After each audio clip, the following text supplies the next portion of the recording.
In the Complete Guide to Professional Networking, Simon, you interviewed a number of networking experts and people who network a lot for their business. So, amongst all of the advice you received, what would you say would be the number one tip that you took away from it? Yeah, without doubt, the number one thing everybody mentioned was the value of building relationships.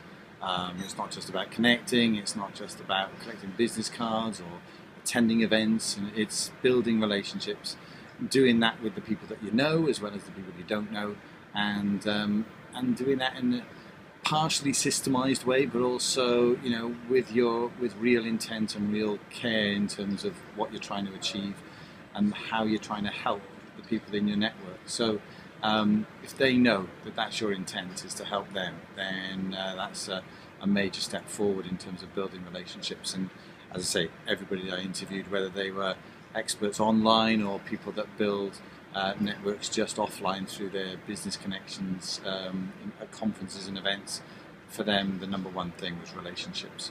Yeah, and I come across that time and again, and I'd concur completely.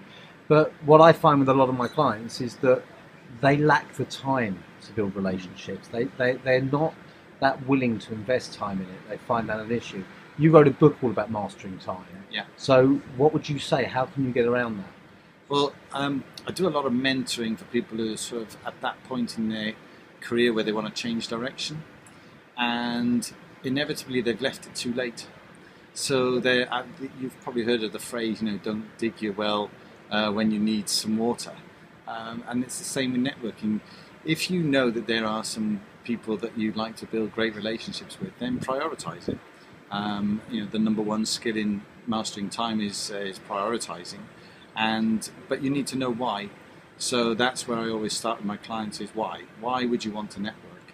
And once they understand the value in those relationships and the value in building some time into their diaries to form and build and grow relationships, then it's easy.